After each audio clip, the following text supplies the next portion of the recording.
Hey, what's up? Hello, everyone. Welcome into Fantasy Filmball, the show where we turn movies into sports and sports into something we don't talk about here. My name is Matt. My name is Dyl. Sadly, we're not in person for this episode. We were able to record in person for Best Picture and all the acting categories, so if you missed our thoughts on all those categories, go subscribe, check out those videos. You can kind of get a feel for where we're at in the race so far today. But since we last recorded, the Cannes lineup has been announced.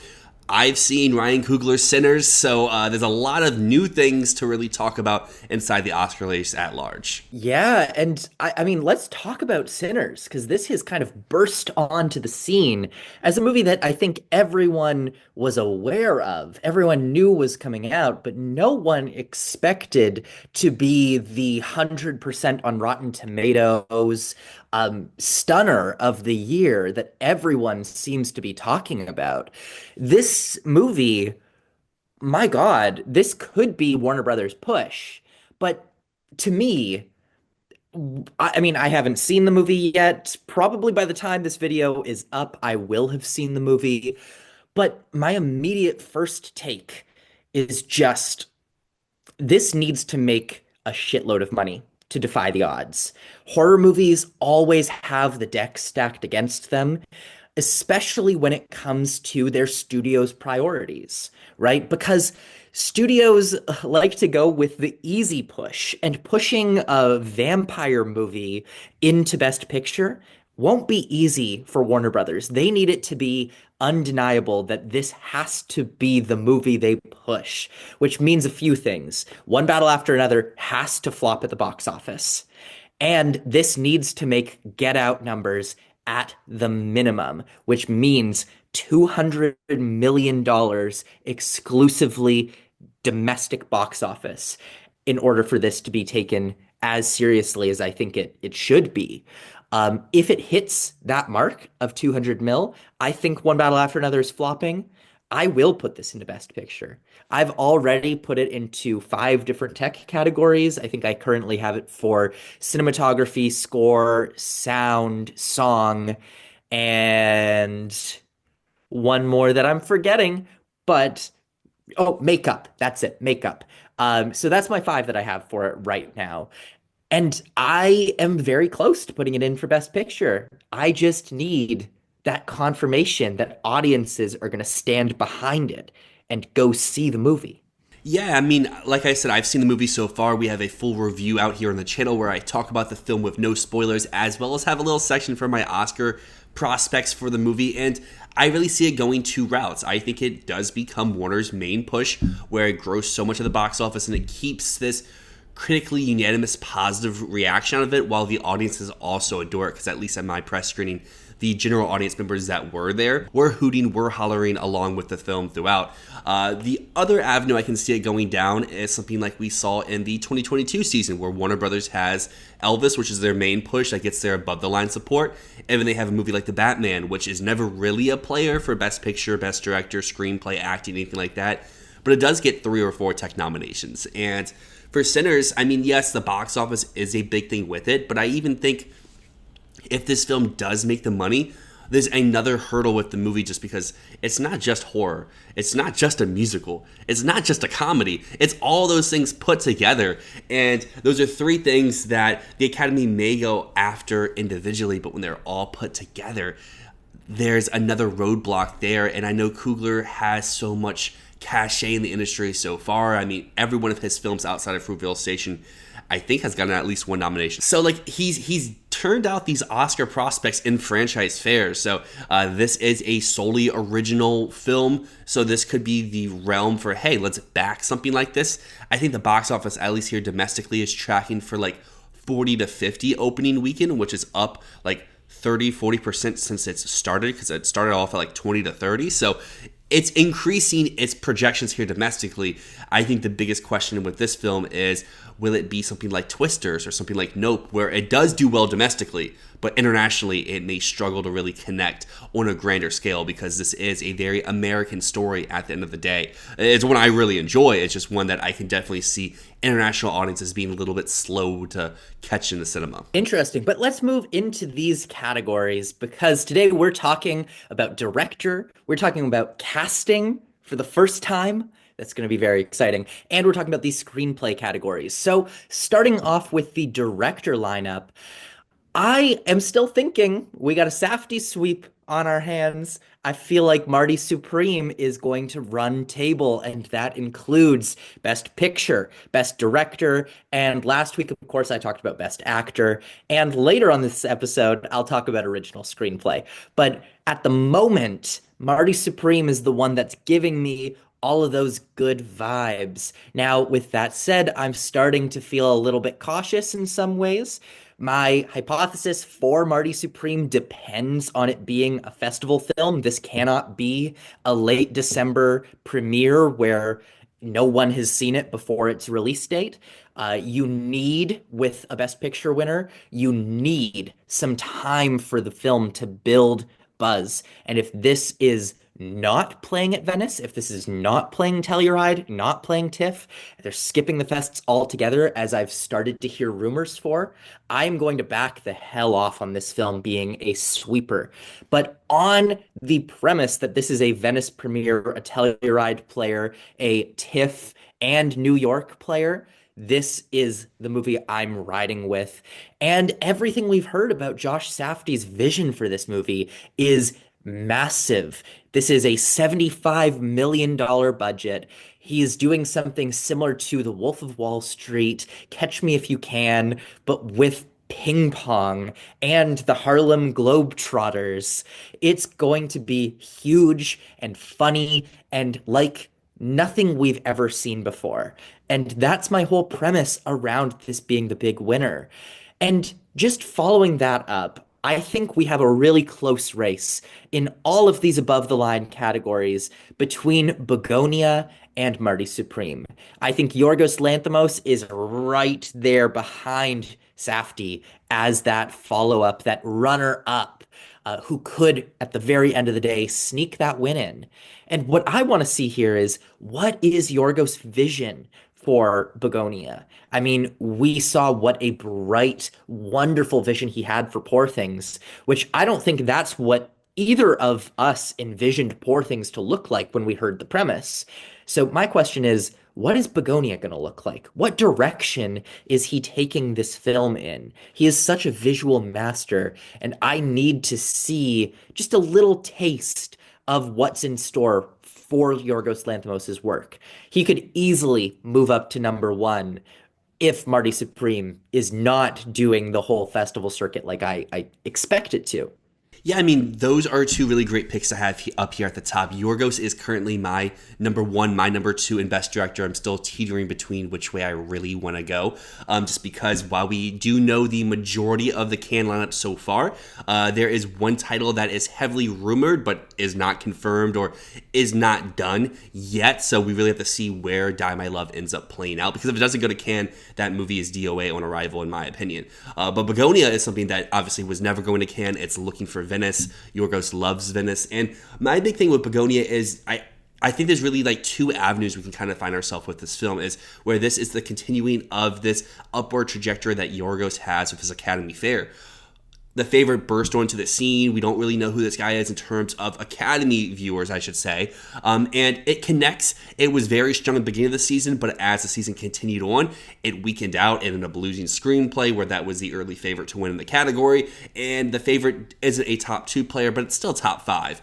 And then his next Academy movie, being Poor Things, was one that a lot of people doubted upon these early predictions, whether that's because of the release date or the subject matter or really whatever reason they had. And the film continued to defy expectations throughout the season. And at the end of the day, if Oppenheimer wasn't there, it probably would have won Best Picture. So is Yorgos going to continue to rise in the ranks? And the only way you can go up from number two is to win. Or is he going to come back down to earth and be a lower tier Best Picture nominee?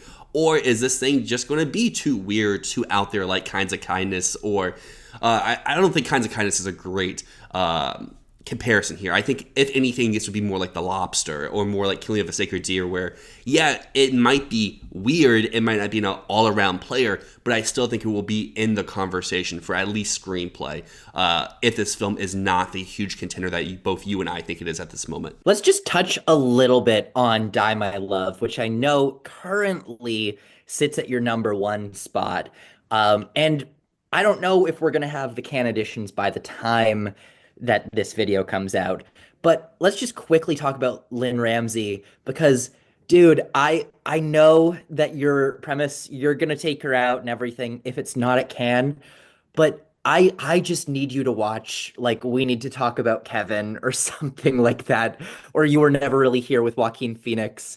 I just need you to get a sense of who Lynn Ramsey is as a director. Actually, watch You Were Never Really Here with Joaquin Phoenix because I really have a feeling you'll watch that and go, "Oh, she's never making a Best Picture Well, movie." that's the thing is we talk year after year about these people who burst onto the scenes.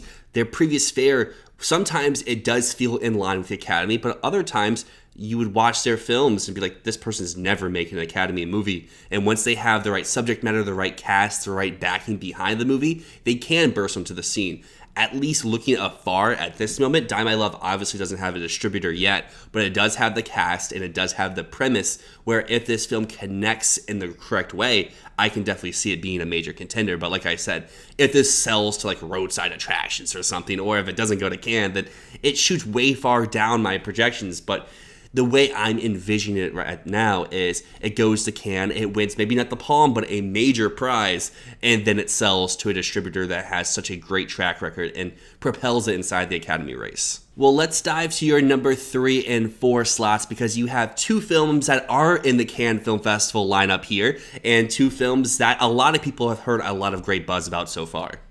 Yeah, so for me, my can picks at the moment are Joachim Trier in Sentimental Value and Masha Shalinsky for Sound of Falling, which I have moved into Best Picture. I have moved into Best Director. I've moved into one of the screenplay categories we'll talk about later, and I've moved it to my number 2 slot in International Feature. At this point, I really do believe we're likely going to have two international movies a year in Best Picture, at least two Cannes movies a year in Best Picture. And at the moment, these are the two that I'm leaning towards for my Best Picture lineup. So Joachim Trier, Sentimental Value. I mean, I've talked so much about this movie. I think it's a strong contender in a lot of different categories here. But first and foremost, I mean, Joachim Trier's the one at the helm of the ship, and this feels to me like when Ruben Östlund got in for Triangle of Sadness. This sort of European director who has been in the scene for quite some time, is quite respected, doing a bit of a dramedy that might not be the most showy in terms of their auteurship, but at the same time, just does enough and hits the right people to get them into Best Director. So that's what I'm really feeling with my bet on Joachim Trier that I've been on all year long.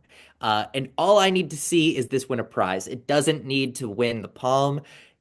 Getting director, getting screenplay, getting Grand Prix or jury prize, that's enough for me to believe that Joachim Trier can take it all the way. And then I've got Masha Shalinsky, who is the brand new director on the scene. She's made one movie before. Sound of Falling is her second film.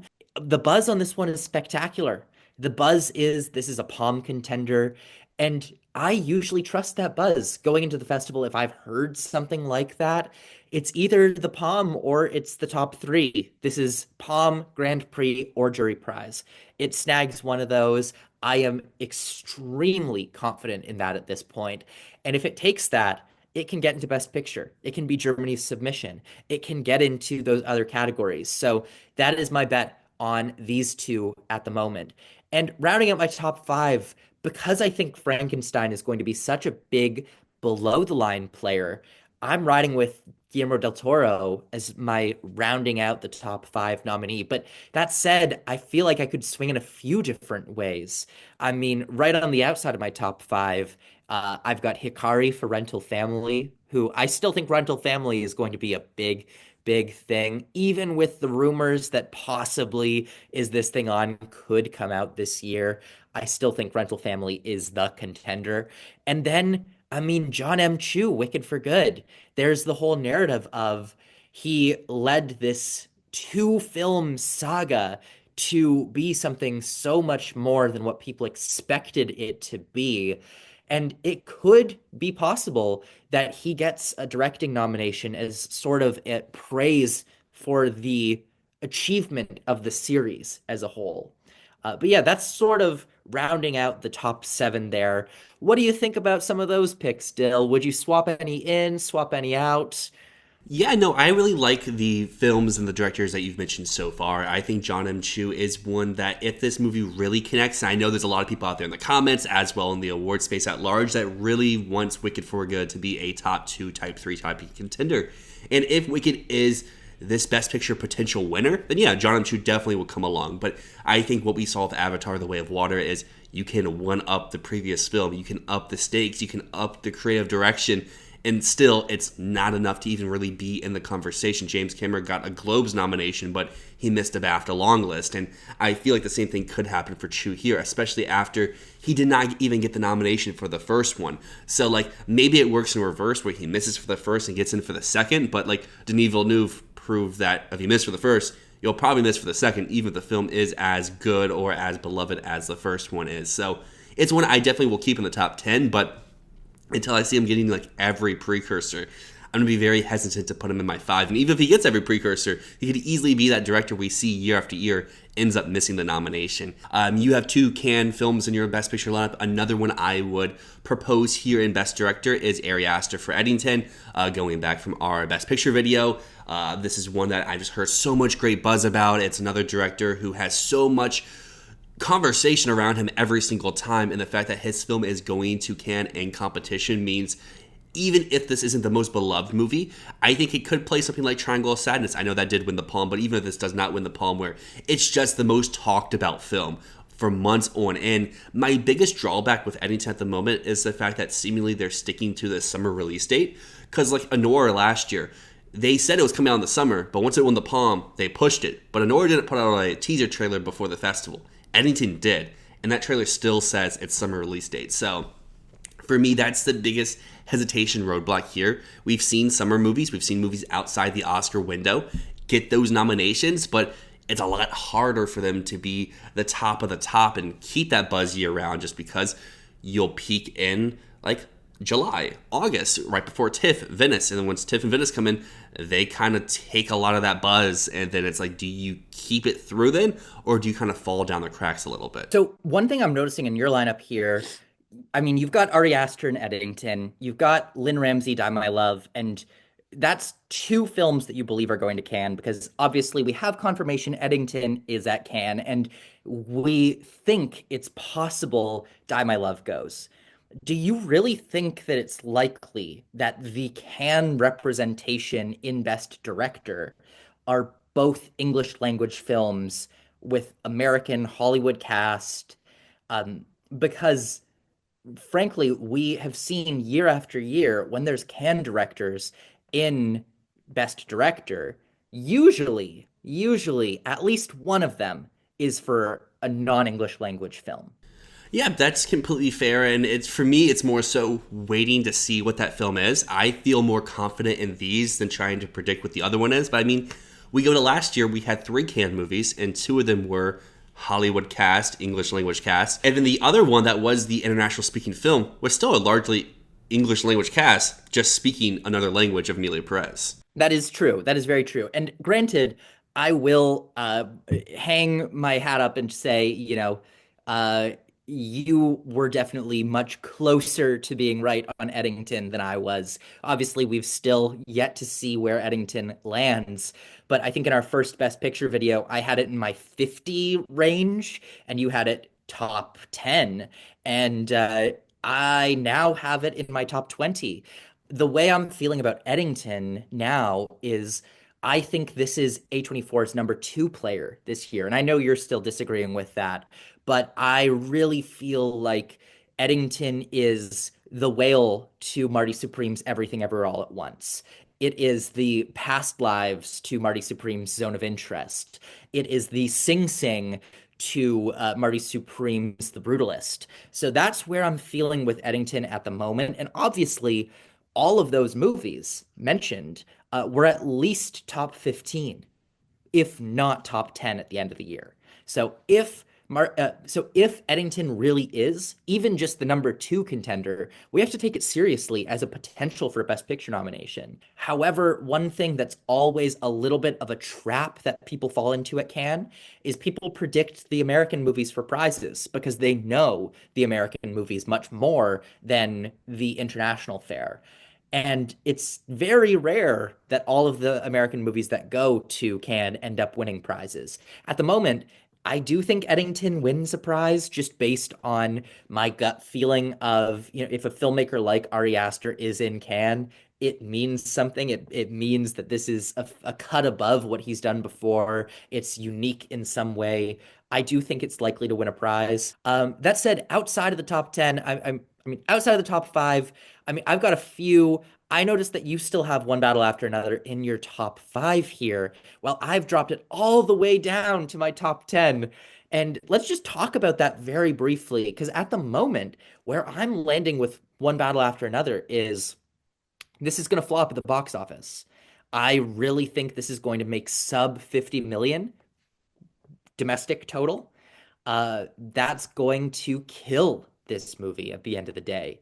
The only thing that could save it is incredible reviews, but even incredible reviews, is Warner going to keep this as their best picture push when David Zaslav will probably be trying to salt the earth, like burn every bridge that funded this movie? I don't know. I don't think so. I don't think so. I really feel like they're going to do everything they can to bury this. Now, I still think One Battle After Another gets into some of those other categories, like screenplay, like possibly score. It gets some of those nominations, supporting actor Sean Penn. But I'm starting to see Paul Thomas Anderson dropping down the ranks in terms of where this film lands in Best Picture, where it lands in Best Director. And honestly, frankly, I think there's a strong possibility, like I mentioned earlier, that Sinners becomes much more of a priority for Warner Brothers as the year goes on. Yeah, it's kind of funny how this has played out already in like a month's time since our first video, where I was one like, what about if another's not getting a picture? Everyone else has a picture. And now I'm like, I'm still keeping it in for picture and director. Because for me, at least, it's like, if PTA's movie is in the conversation, I think that his star power will keep him in that realm, and maybe it's something like Spielberg and like West Side Story, where like he's never really in the conversation to win. The film isn't in the conversation to win Best Picture, but because he's such a big director, it's his big swing, it's him doing something that he hasn't done before. It's good enough to keep him in that nomination. After seeing Sinners, I don't feel very confident that Sinners doesn't become their main push unless a lot of things happen. And I think the realm for Sinners to climb is more out there than the realm for One Battle After Another to completely fall off, even if I'm not very confident in One Battle After Another, even if I'm not very confident in One Battle After Another as is. In a real world, I would love to switch him out for like Catherine Bigelow or John M. Chu or one of the Cannes International picks. It's just, I don't feel really great about those, and PTA feels safe, and it feels like something that personally I can really hold until its September release, and then it rises in the ranks or it drops off a lot. So like, I think I don't have One Battle After Another getting like 10 nominations, but I also don't have it getting like 2 or 3 that I know some people out there have it getting. I think the 50 box office is a little bit of doom posting. I think that Leo has shown, even with Killers of the Flower Moon, he could still rack in like 70-ish domestic, and I feel like this should do a little bit better than Killers. The runtime's shorter, it's a comedy, it's more accessible. Well, that's going to move us over to Best Casting, the very first year that we're having this award at the Academy Awards, and we really don't know how this award's going to play out. There's so many people out there saying like, oh, it's just going to be like SAG, oh, it's just going to be like BAFTA. I personally don't find like it's going to be a one-for-one for either of those.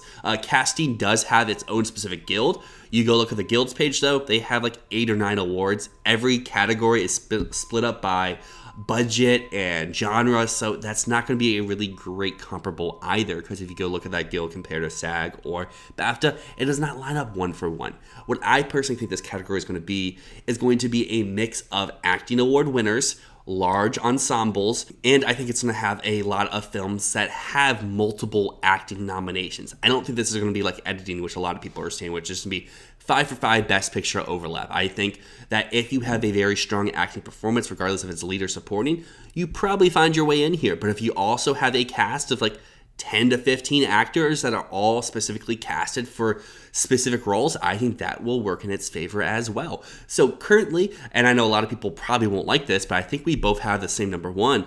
We have Wicked for Good because, yes, this is a sequel. Yes, this may have been nominated last year if this was a category, but guess what? It wasn't a category last year. They didn't have the chance to award it. They do now. And yes, it's a lot of the same cast from part one to part two. But as Matt was saying earlier in the Best Director category, this is the culmination of a lot of those story arcs, a lot of those character arcs. Characters may act one way in part one, but they may be subverging expectations or doing stuff very differently in part two that you really get to see like, oh, that's why you cast Jonathan Bailey. Oh, that's why you cast Ariana Grande. And I think that will be enough where if this film is top five at the end of the day, good enough for the win. Completely agreed. And in any other year after this, if it's a sequel, I'm going to say it doesn't get in. I'm going to take the same rule that I take to score, that I take to cinematography a lot of the time. We rarely see sequels in there. If it's a category where it's been done before, they're not really doing any new work, or they might be adding a little bit, but it's not much. I'm not putting it in. However, this is the first year of the category. This is the first year of the category. They didn't have a chance to put Wicked in last year. And that's why they'll put it in this year. It is so obvious and easy to go with. And no, it didn't get BAFTA casting last year. No, it didn't win SAG Ensemble. But I don't think, like you said, I don't think this is going to be a complete one-to-one for those categories. And like you said, I agree with you. I think this is going to be largely crossing over with acting nominations and wins. And in my top five, every single one of my nominees for casting, I have one of their acting nominees as either number one or number two in their individual categories. So I really think the way that I'm looking at this category is it's acting winners or it's acting runner-ups. And I guess where I divert from that is my number two. I do have the Knives Out movie Wake Up Dead Man, and I think this will be the example that we will see year after year inside this category where you may divert from Best Picture a little bit because you're casting specific people for specific roles in a large ensemble. And the biggest thing about these Knives Out movies are no two movies are the same. The only reoccurring factor from these is Benoit Blanc. So while it may be a sequel, you have 10, 15 brand new cast members that are cast for specific parts. And as we've seen from part one, and as we've seen from Knives Out, and we've seen from Glass Onion, usually a lot of these actors are playing against type or playing roles that we don't typically see them in. And I feel like if Netflix keeps this film up, we've seen it be in that 11 to 20 range in Best Picture. If this movie is in that same range where it's in the conversation, it's getting an adapted screenplay nomination, then I think this thing can be a pretty safe casting nomination while never really in the cards for a win. That's definitely interesting to hear, and I can see the angle for it. However, I'm looking at this a little bit how we see critics versus industry respond to the Knives Out movies both times at this point. I mean, in both cases, they have performed much better at the Golden Globes and Critics' Choice than they end up performing at SAG or at the Oscars at the end of the day. I mean, look at Glass Onion. It won the Best Ensemble Prize at the Critics' Choice Awards. I mean, it beat Everything Ever All at Once there. That's crazy. And it was either number one or number two in the category at regional critics total. However, it didn't end up getting a SAG Ensemble nomination. And we kind of saw that reflected. We got a lot less nominations for Glass Onion at the end of the day. It just got adapted screenplay and nothing else. And I kind of feel like Wake Up Dead Man's going to follow in the footsteps of that. It's going to perform very well with those early groups. But at the end of the day, I still just have it in Best Adapted Screenplay. And I honestly might knock it out of Best Adapted Screenplay if the category was a little bit stronger than it is right now. And I think the real question that we have to ask ourselves at the end of the day is if casting was around in the past, how would the Knives Out movies fare? 2019 was a stacked year for not just acting performances, but Best Picture. And then the Everything Everywhere All at Once year, still pretty stacked there. The movie that you could say Knives Out missed for at SAG was Babylon. a film that we saw the Academy at large kind of shun itself away from and snubbed it in a few categories. So maybe that fifth casting slot would have been open for Glass Onion to kind of sneak its way in. But at the same time, I mean, Babylon got what, four, five nominations? Glass Onion got one. Exactly, and that's really the thing with these Knives Out movies. Can they continue to just be screenplay, or the conversation that people have around the Avatar movies, will they continue to have to go down? And we've seen Knives Out be just screenplay, one in each category. So this year, I really think it's either it increases its total in its screenplay and casting, or it misses out on screenplay, and this is the year where it goes down to 0 nominations. As you see, currently I'm leaning towards it going up, oddly enough, even though I don't have it in picture, but I can totally see why someone would have it out of casting or even out of screenplay. Super, super interesting. So on my end, I mean, I have Marty Supreme, which I know that you've really been low on. But if this film can get Timothy Chalamet close to a win, I know you don't have him for a win, but let humor me. Let's say he's either number one or number two. Wouldn't it make sense for a cast that has this many people, that is this big? We've heard reports that there's like 120 characters in this movie. They're casting a bunch of well-known public figures, like Tyler the Creator is in this in a major role, apparently.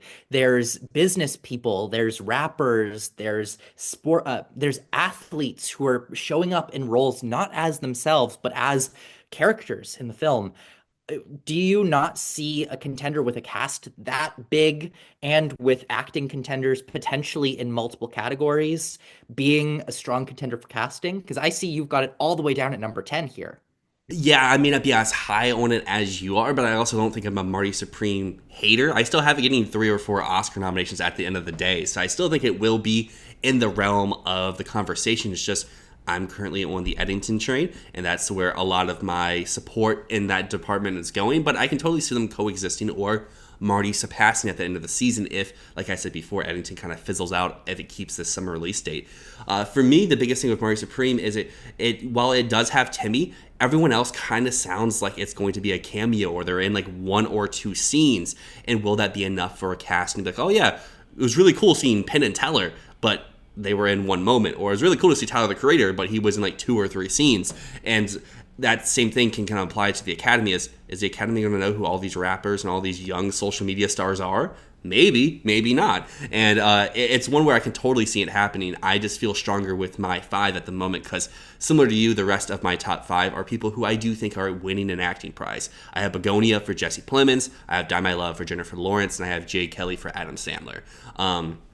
I do have 2 Netflix nominations here, so maybe that's not the right way to look at it, but I feel really good with my top 5, and then my alternatives are ones I feel like could be major awards contenders in either an acting category or just at large, a Frankenstein, where maybe it's no one clear actor propelling it into this nomination, but it's just a large cast of recognizable Hollywood stars playing against type. You have Elordi playing the monster. You have Mia Goth, and at least what seems like from reports isn't playing the Scream Queen. She's playing someone a little bit more reserved to her character. Then you have Oscar Isaac in the leading role. Smashing Machine with Dwayne The Rock Johnson. If he is a real acting contender, it might just be enough to propel this film into the casting category, even if it's not in Best Picture. And then Eddington, Deliver Me From Nowhere. Big cast, recognizable people. Just depends on how strong the movie is. And then that's where I have Marty Supreme at number 10. So I can definitely see the angle for Begonia.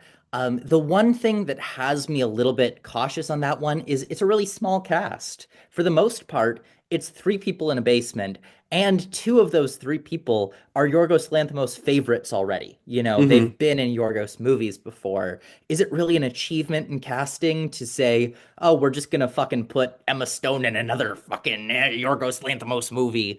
And that's, I think, a little bit where I'm at with Begonia and why I don't have it in my top 5, because it does just feel like he's kind of falling back on his favorites. I think that's what's going to keep someone like Wes Anderson out of this category, despite having massive, very acclaimed ensembles every single time. Is it really great casting when you're going with your friends that you already work with, you already know? And similarly, Die My Love, I would caution you away from that one because the cast is so small, because it's the premise of the whole film really is it's one woman alone at an isolated cabin going insane. And yes, Robert Pattinson's there. Yes, Sissy Spacek's there, but it's really small. Even if this is a big contender, I struggle to see it being that casting nominee that you've got it here. So I'd love to hear a little bit more of your thoughts on that. If this really is just like three characters in an isolated cabin. Yeah, I mean, I definitely hear those concerns, and my main reason for having those two movies is the fact that I do have acting wins attached to them, but I also feel like, yes, we said BAFTA is not going to be a one for one, but you go back to some previous BAFTA winners. Joker, it's pretty much just a one guy movie. The Holdovers, it's three people in a contained space with not much interaction with other people that are in multiple scenes. And I feel like what we've seen in the past, at least from BAFTA, we've seen from the Guild, and if you want to include SAG Ensemble over here as well, is they can overcome small cast when the acting performances are either one, so exceptional, or the people that you cast in those roles are such a subversion of expectation, which I think applies to Jay Kelly and what we could see with Adam Sandler and George Clooney throughout this award season. The reason why I do have Knives Out in here, and I'm not even considering the Wes Anderson movie whatsoever, goes back to my point before of casting actors against type. And what Wes Anderson does is cast the same people in every movie playing the same character, just slightly different. And I think that's really what, at the end of the day, I think if Wes Anderson kept his large cast, but the people change from kooky, crazy people to like serious actors or something. Like I think Grand Budapest would have been in this casting conversation because one, he took new actors, and also a lot of those actors were playing against the types that are normally in those Wes Anderson movies. And I feel like this is a category where we really have nothing to go after and nothing to go off of. It's completely new, it's completely different. So just because I have five here, Matt has five, does not mean if your five is completely different that it's completely wrong, because maybe this is just the all, hey, you play a real person, you get the nomination. So Deliver Me From Nowhere, get in here. So I want to put forward another thing that could be a really crucial part of the casting award and something that we might see year after year here. And what that is, in my opinion, is casting very specific roles and casting unknowns for very specific roles. So when we think about the casting award, this isn't just going to be about who can use celebrities the best. It's not just going to be, oh, you put Timothy Chalamet in this role. Oh, you put Jennifer Lawrence in this role. Oh, Emma Stone's over here. Ariana Grande. It's not going to be like that. I feel like every year we are going to have one or two nominees that are all about discovery. And that's why my number three in the category is Preparation for the Next Life. Remember the Conspiracy Board.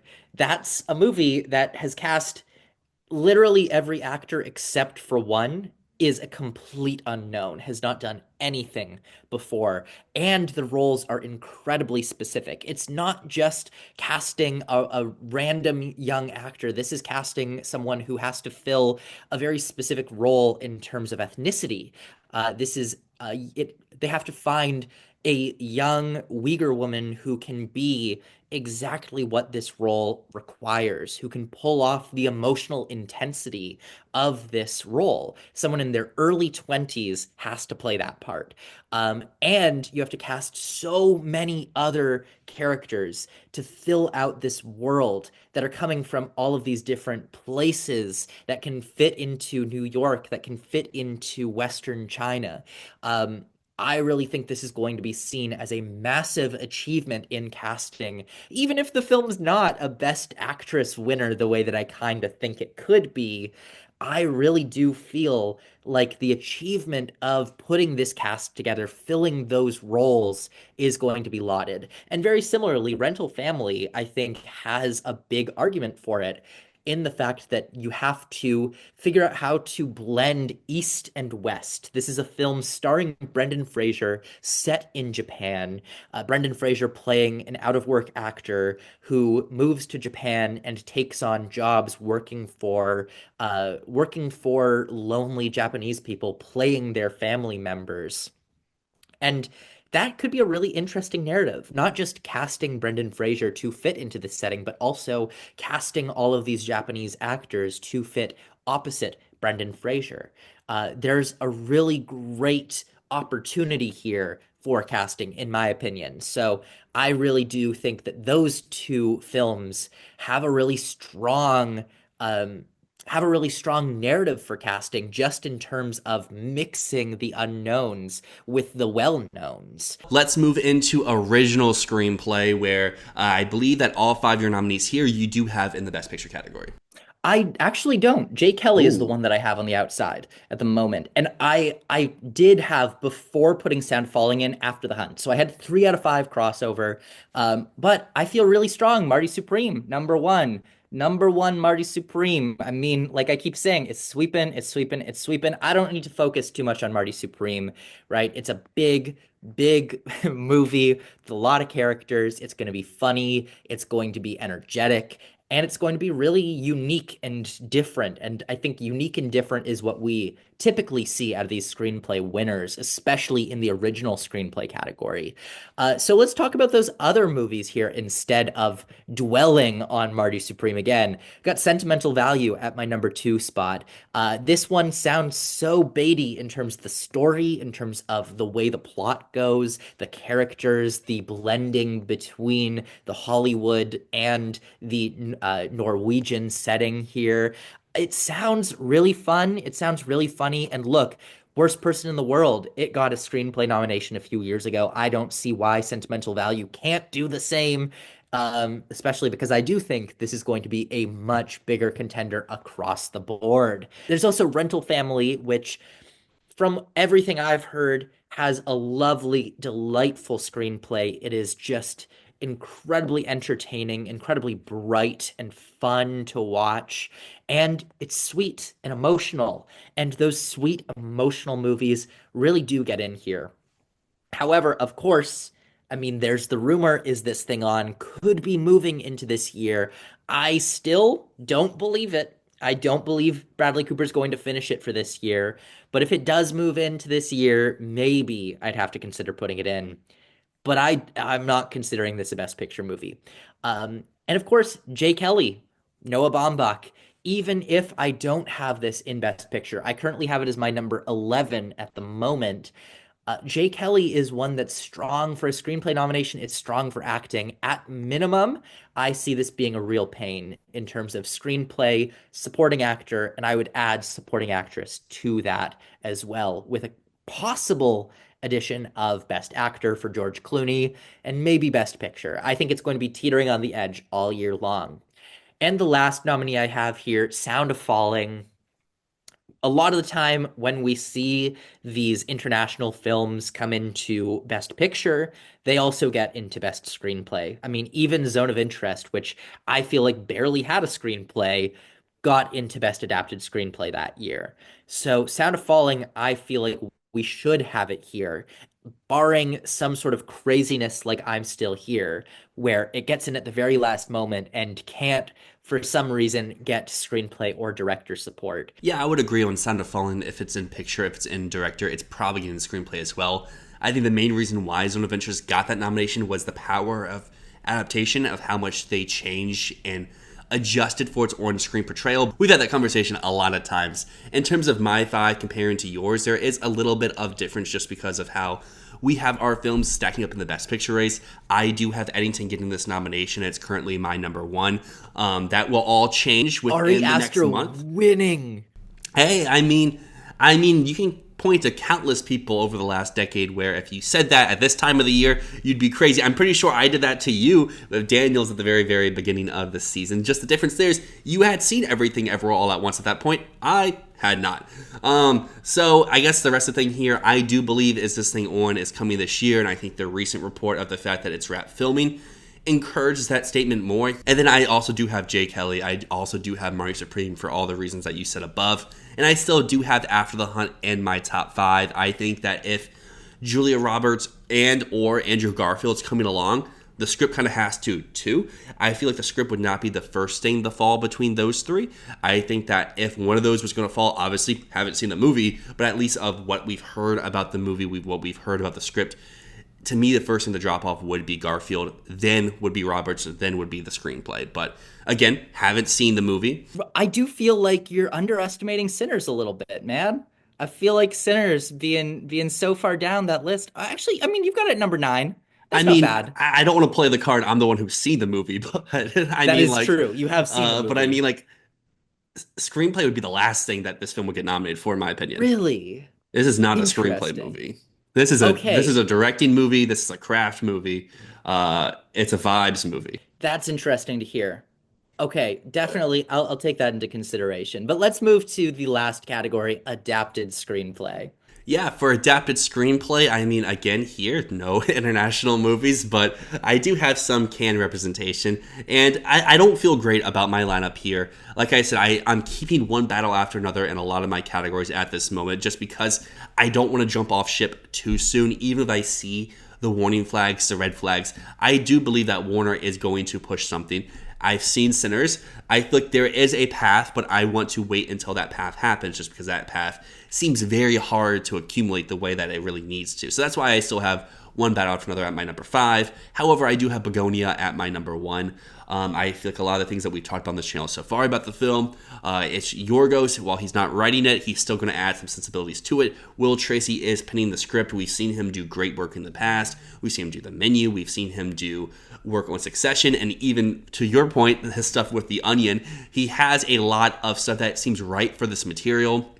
And from what I've heard from yourself and other people who have watched the source material, it has the avenue, it has the path to be elevated to fit with modern times while also adding that Yorgos kookiness. So like I feel like if you're predicting this film to be a major player, this is the award it kind of needs. Like I don't know if we're gonna get three straight Yorgos movies that just get in picture without really winning a huge prize. Yes, The Favorite won. Yes, Poor Things won actress, but he's eventually going to need to have a film that wins either director or screenplay. And maybe this could be his film this year. I agree. Begonia is absolutely my number one. I really feel like this is on its path to a win for screenplay here. It makes so much sense, man. It makes so much sense for a winner. I currently have it number two in Best Picture, number two in Best Director, and that means it's very easy to put as a screenplay winner. And then I have Die My Love for all the reasons that we've stated so far. Yes, this one can easily blow up in my face and even like a week's time when we get the can additions and it's not there. But at least I want to hold on to it until we have those additions. I've dropped it in a few categories instead of being like the top tier to the lower tier, just because I'm preparing for the worst, but I'm not ready to fully commit for the worst to happen yet. And that's the same thing I'm gonna have for Hedda at number three. Is yes, CinemaCon did not include it. I gave an inaccurate stat on our last time in our acting predictions. And so, like last year at CinemaCon, Amazon did not mention Nickel Boys. That's because Amazon was not at CinemaCon last year, so there was not the avenue. I remember, like, I didn't hear anything about Nickel Boys last year, but that's because Amazon didn't have a panel at large. So that is a giant warning flag. But this is a film that I have felt good about for a year and a half, and I don't want to jump off of it before I see where it's going. Like if this film's not going to Telluride and it's just TIFF, easy, write it off. Look for another Amazon contender. It could be Preparation for the Next Life. It could be After the Hunt. They could buy something. But at this moment, I am rocking with Hedda in screenplay and actress in a few tech categories as well. And then I have Wake Up Dead Man, the Knives Out movie, talked about in casting. I think this film is going to continue as long as these films continue to be fun, continue to draw in viewership from Netflix, and continue to have positive audience and critical reception. I don't see why we would take these out quite yet. Now, if this film comes out and it's the worst of the three, easy. Cut it out here. They'll win something else. But we have no reason to believe this is going to be the worst of the bunch. This cast, even when the cast announcement was announced, Twitter was on fire for like a week saying, oh my gosh, this is like the best cast we've had so far. I cannot wait for this movie. Maybe that's setting people up for disappointment, but I mean, I'm not one to doubt the series until we have the proof to doubt the series. I'll add one other thing there, which is as long as the category that Knives Out is slotted into is the weak category that year. 2022, I mean, it was Women Talking and then Top Gun and All Quiet on the Western Front. Like Women Talking as a number 8 to number 10 Best Picture nominee fucking cleaned table in 2022. And Glass Onion was an easy nominee there because that category was so weak. And this year, looking at this lineup, looking at the potential nominees, there are less adapted screenplays that seem strong in the Best Picture race than there are original.